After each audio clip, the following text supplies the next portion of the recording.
Welcome to Two Hypnotherapists Talking with me, Denise Mejia, in Delaware, USA. And me, Martin Ferber, in Preston, UK. This weekly podcast is for anyone and everyone who'd like to know more about the fascinating subject of hypnosis and the benefits it offers. I'm a clinical hypnotherapist and psychotherapist. I'm a retired medical doctor turned consulting hypnotist. We are Two Hypnotherapists Talking. So let's get on with the episode.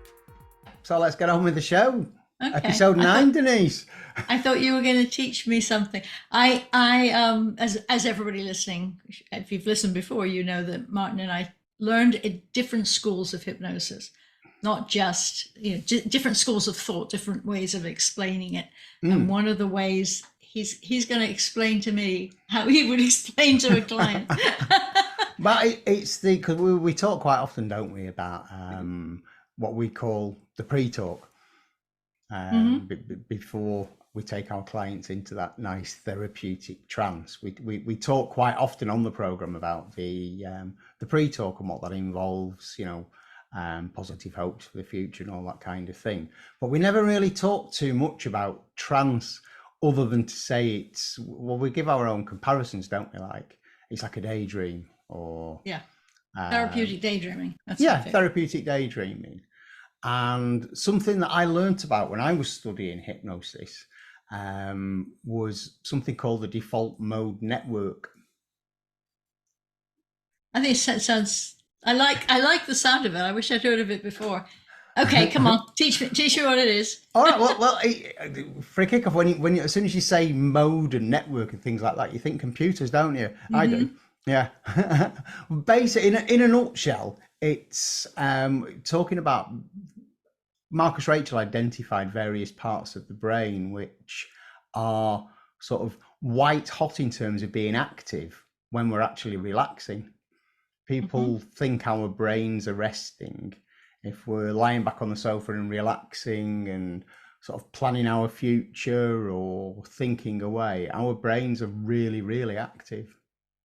Now, this is the sort of daydreamy thoughts.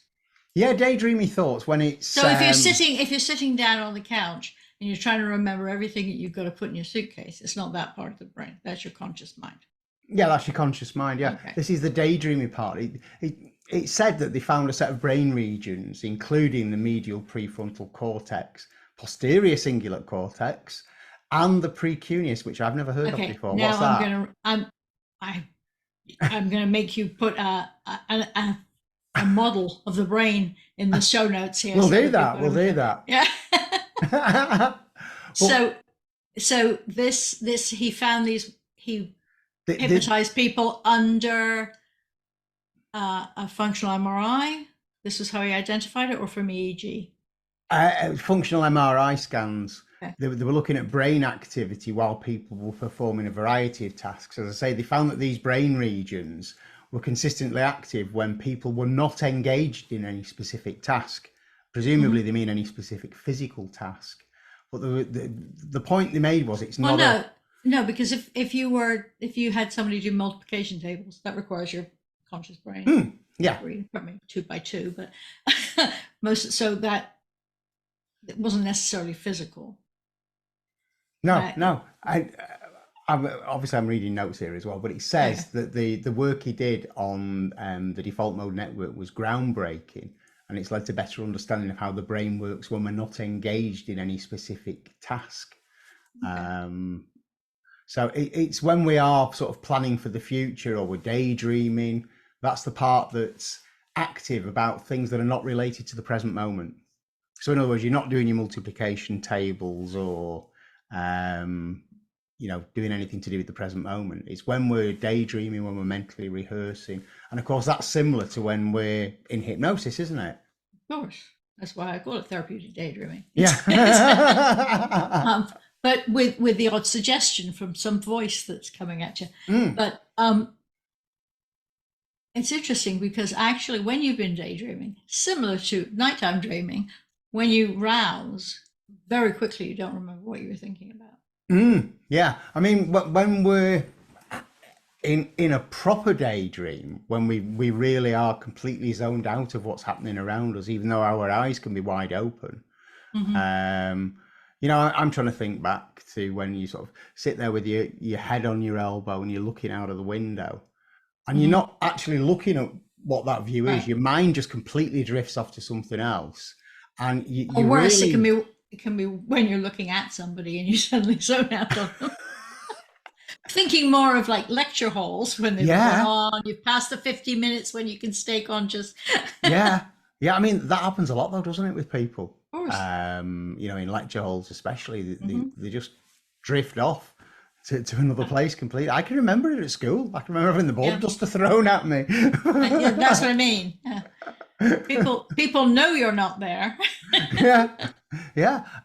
But as I say, you could appear conscious. Your eyes are still open. We're not Hmm. talking about drifting off to sleep, are we? We're talking about when No, you but it's that little daydreaming.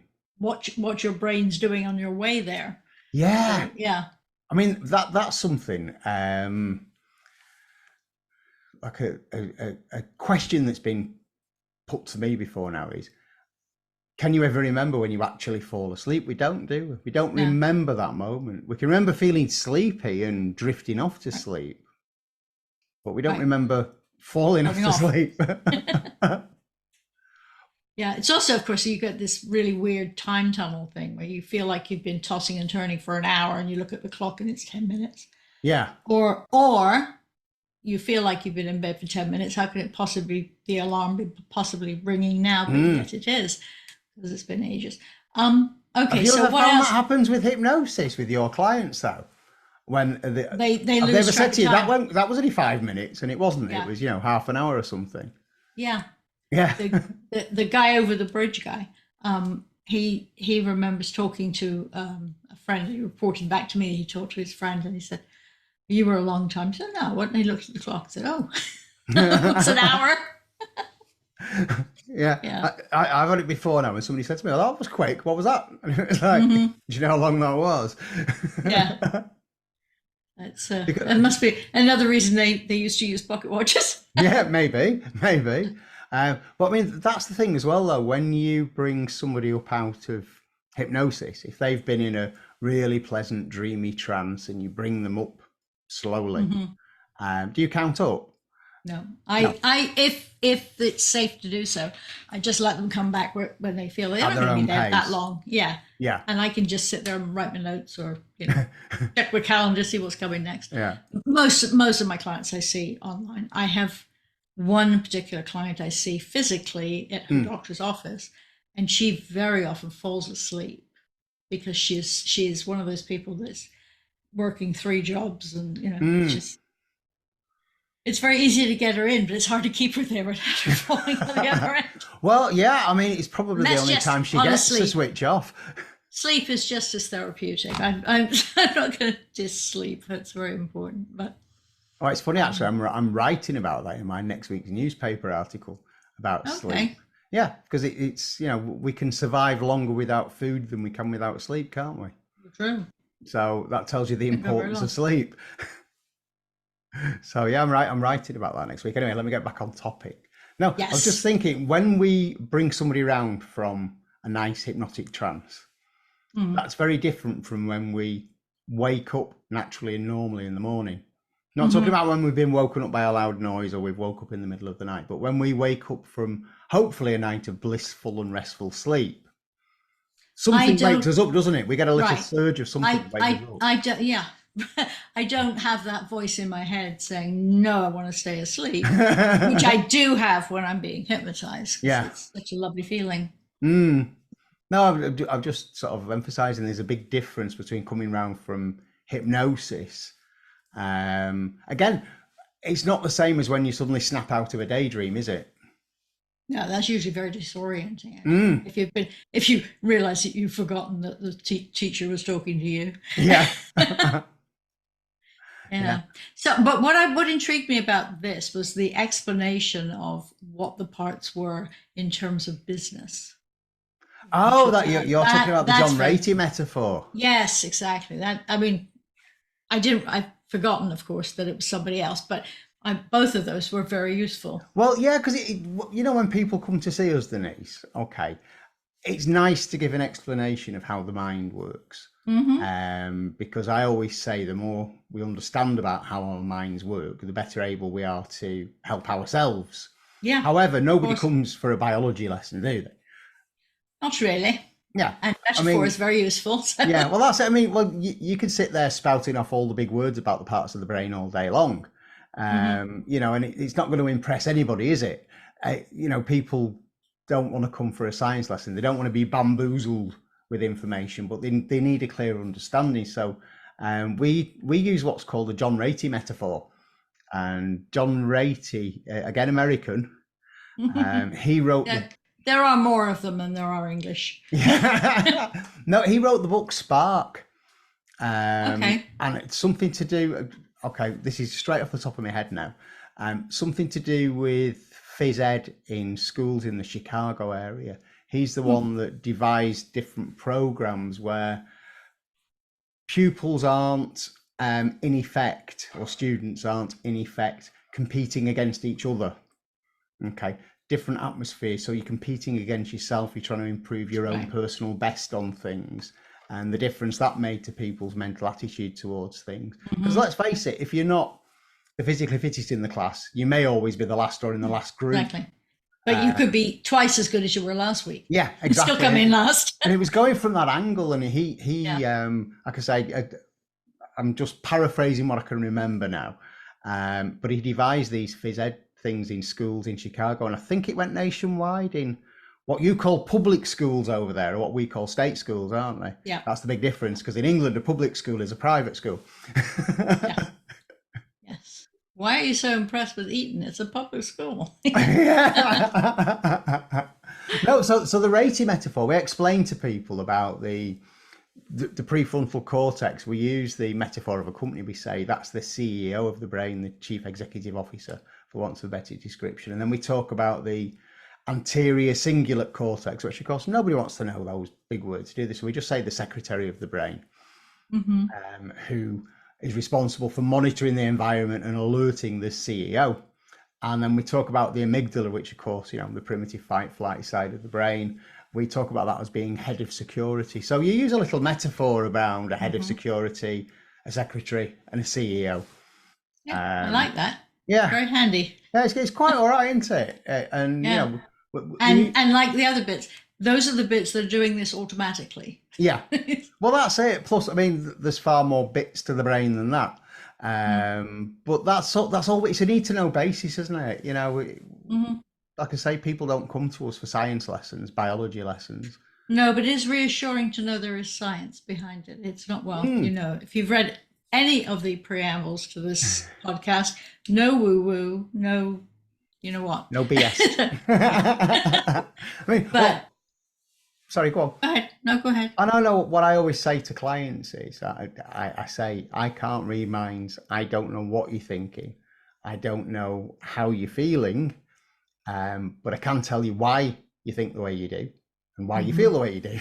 And once people have that understanding of how the mind works in simple terms, they immediately start to feel better because they understand it.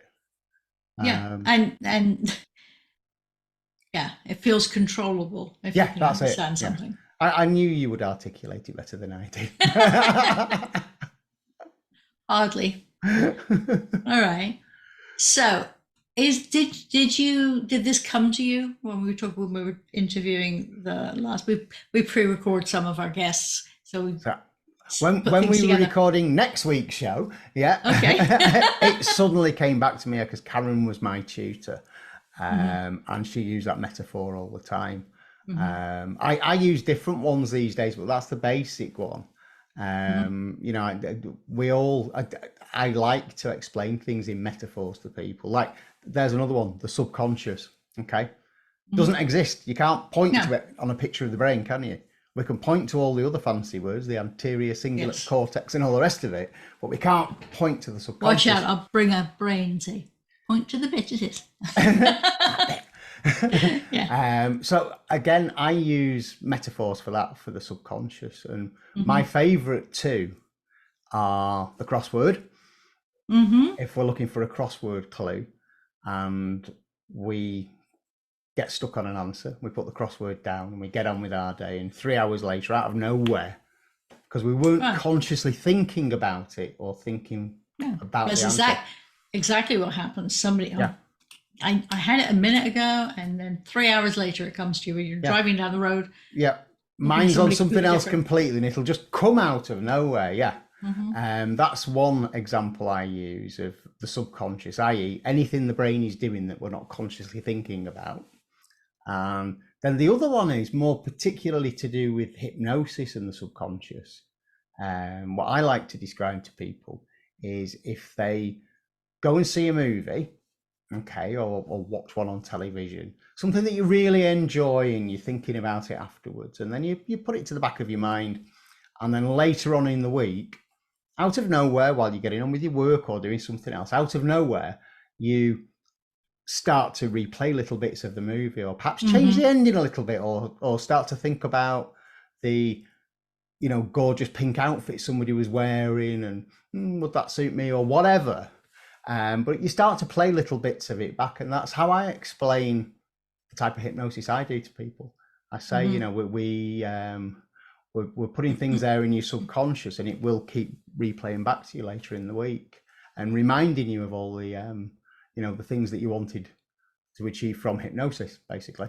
Which actually, although it's kind of a bizarre segue, I was talking to a frequent flyer guy, a gentleman I've been working with for several months, successfully, but he's come back to me with numerous different problem. Issues, yeah, and he has an issue about waking up and not being able to get back to sleep, and one of the things that I suggest very strongly to people who have issues with sleep is to do what I call a brain dump before. You have a notepad and paper. A pen and paper next to your bed, and you write everything down before you go to sleep. That way, that piece of paper is going to remember it. You don't have to be thinking about it, and it works quite well for most people. So so you can tell it. You can direct your subconscious to do some things, change the things it wants to do. Yeah, because after all, that's why it exists. It is your comfort area. It is how to keep you safe. You won't forget to get up in the morning. It's your comfort area. I like that. And it's also a metaphor, isn't it? Yeah, your subconscious is your comfort area. I like that. Yeah. I'm going to use that. Okay. Unfortunately, that's also why people won't, I'm miserable at this job. Oh, I might just be miserable in the next job. Why would I want to go through all the aggravation of finding a job and being just as miserable?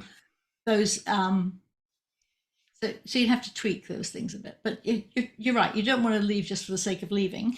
No, you want to make sure you're making an improvement to things. Yeah, absolutely. So when you say the comfort bit, is that the bit that you would wallow in then if you were on a downer, or? It might be. No, but comfort zone really is the most egregious. I think the use of it is when people won't leave abusive relationships. Because the devil you know is safer than the devil you don't. Right, yeah, because of course we always perceive any kind of change as a threat, don't we? Exactly. That's why it's comfortable. I'm miserable, but I know exactly why, and I'm just fine now. I don't want to change it. Yeah, I mean, you talk about an abusive relationship. There's two angles there, though, isn't there? There's one that somebody's just been ground that down. They've totally lost all faith in themselves or self-esteem. But then there's also, the fear of the unknown. Better this than what I don't know. Well, people have been ground down and just don't have the energy to imagine anymore. No. Yeah. So I mean, and again, it's something that's acquired by habit. We learn by repetition, don't we? Exactly. Good things and bad things we learn by repetition. They don't do the times tables in schools these days, do they? They don't do longhand either. It's a very strange world I'm living in now. Now I can remember on a Monday morning, all of a sudden, as soon as the teacher came in on a Monday morning, it was right. We're doing the 8 times tables today. Yeah. Everybody who's watching knows that we just float all over the place. Here's another thought: do you ever hypnotize anybody who's from a different culture than you? Yeah. Assuming that their English is fine. Yeah. Yeah, Okay, absolutely, I have. And from cultures where hypnosis may traditionally be very frowned upon. You're talking about the Southeast Asian community. Yes. Yes. Yeah. I have a number of South Asian clients. Yeah. So what, not the issue, but how are they able to leave that prejudice against hypnosis to get to you? Is it being recommended by a doctor, or is it some other? I think it's just with a broader base of knowledge whereby they are learning more things than the traditional methods, i.e. these are people who've been to college, university, etc. over here, and they're perhaps more open-minded to... So they also could be more English. Yeah, yeah. Yeah. I mean, especially in the part of Lancashire where I live, there's a large South Asian population, but you're on to third and even fourth generation now. Right. You know, these are people who are as local as I am, basically. So they're aware of the... Yeah, they're aware of all the different things that are available. But don't necessarily choose to follow it. Yeah. Interesting. Yeah. What percentage of your client base is non-traditional English? I mean, there's a certain cultural difference between the south of England and the north, too. Yeah, I mean, I'd say 10%, that's all. Only about 10%. You know, most of the clients I see are English. Interesting. Now, that's an interesting one, because I didn't think hypnotherapy would work particularly well with people to whom English is a second language. Yes. Because, of course, we're working with that subconscious, aren't we? Mm-hmm. And the language, even though somebody may be able to speak English perfectly well, if the language they ordinarily think in is a different language. Yeah. Well, there's a difference, I think, being bilingual and just having a spare language is different. If my husband was here for about 2 years, I think. I mean, he'd spoken English since he was a teenager, but not necessarily correctly. But you could usually understand what he was talking about. But there was a sort of sea change at about 2 years when he started to dream in English. Yeah, same with mine. Yeah. Same with mine. So do you think the people need to be at that point of English that they... Well, I thought they would have to be. I thought they would have to be. Okay. But I had a couple of clients from another European country speaking a completely different language who could speak English quite well, but they certainly weren't at the level where they're thinking in that language or dreaming in that language. And I said to them, well, let's give it a go. Now, of course, you know as well as I do, there's two parts to every hypnotherapy session. There's the pre-talk and then there's the trance. So pre-talk, no problem. But I thought with the trance, are we going to be able to hit those notes that we hit with our use of hypnotic language, the double binds and all that kind of thing? Will it have the same effect? And yeah, absolutely it did. And I was surprised because I thought you need more than just an understanding of the language for this to work. You need to think in this language. But no, it worked. It worked really well. And I was very surprised. And you used pretty much the same techniques that you would normally use. I used exactly the same techniques. Yeah, exactly the same techniques. Because I was worried, we do say, don't we, in hypnotherapy, we need to sort of bypass that critical factor. We don't want people to be sort of critically analysing everything as we're saying it to them. We want them to be able to just float off nicely and let it be absorbed. That's why I thought when I'm speaking Spanish, I'm sort of translating to myself. Yeah. I'm true. Once I've gone back into, so we go on vacation and we're with family, and I've been speaking Spanish all day, then I tend to turn that part off. But generally speaking, it is a conscious thing to translate it. Yeah, well, that was my point. Yeah, well, I was thinking with these particular people, if they've got to translate in their heads what I say as I'm saying it, how can they be hypnotized? Because, hypnotism is about bypassing that critical factor and allowing the mind to switch off and drift off. But it worked. It absolutely worked. So that was something that surprised me, and I can't explain it because it sort of seems to go against what we say about bypassing that critical factor and not paying too much attention. You need to drift off, don't you, when you're being hypnotized? I found somebody recently who asked me if was very interested in hypnosis. I said to her, well, I can't because I'm not from your country and it's a very different language. And so I went and found her somebody who could hypnotize in her own language. Oh, yeah. And now I did myself out of a client. Yeah. Yeah, well, it's worth a try, isn't it? Next time you get an inquiry of somebody to whom English is a second language. Yeah, well, when I was practicing, some of my friends are Farsi speaking or Arabic, and they've been living here for a really long time. So that's interesting. Oh, I'll go quick. If you haven't spoken to the other person, come back. Yeah, I completely. She's also a friend, and I do try not to hypnotize my friends, because I think there's a sort of mystique that you want to have a certain amount of, you certainly don't want to have. I want them to feel they can tell me anything. I know we know that we don't need to relive the stuff, but if they need to relive the stuff in order to get to where especially that first meeting, they want to tell you if something's been bothering them for 20 years, they need to talk about it, don't they? Right. Yeah. But then you don't want to, I told Denise that thing. Sometimes you need that separation. So. Oh, absolutely. Yeah, we're not to my system. Yeah, I mean, with my memberships over here, I'm not allowed to treat family and friends, or close family and friends. It's unethical. It's considered unethical. Yeah. Because somebody isn't going to be able to open up to you like they could to a stranger. Right. If they with some exceptions. I mean, I give people like, listen to this audio, you'll fall asleep. That sort of thing. Oh yeah, I mean, I've helped friends out when they're doing a presentation next week and they're a bit nervous or something. Yeah, absolutely, of course I will. Yeah, no problem at all. I'm talking now when people come to us with personal issues that they want help with. If a family member said to me, I'm feeling depressed and I want to talk and this and that and the other, I'd want treatment, I would refer them on. Here's my friend's card here. Yeah, here's Denise's number. Okay, we've gone full circle again, haven't we? Yeah, what we usually do, and that brings us to the end of another one. Okay. Martin and Denise blathering on again. But remember, if you have a specific question, you can always write to us. Yeah, that's true. Yeah, or put something in the comments below. I was going to say in the show notes. That's my job. Yeah. In the comments below. But next week, episode 10, we've got my ex-tutor on, Denise.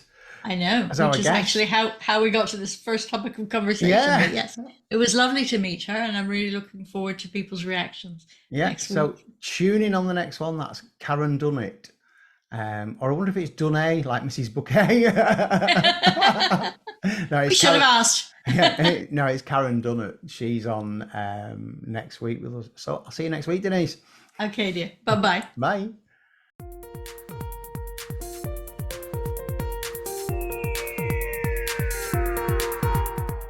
We hope you've enjoyed listening. Please remember, this podcast is designed to give you an insight into therapeutic hypnosis and is for educational purposes only. So remember, consult with your own healthcare professional if you think something you've heard may apply to you or a loved one. If you found this episode useful, you can apply for free continuing professional development or CME credits using the link provided in the show notes. Feel free to contact either of us through the links in the show notes. Join us again next week.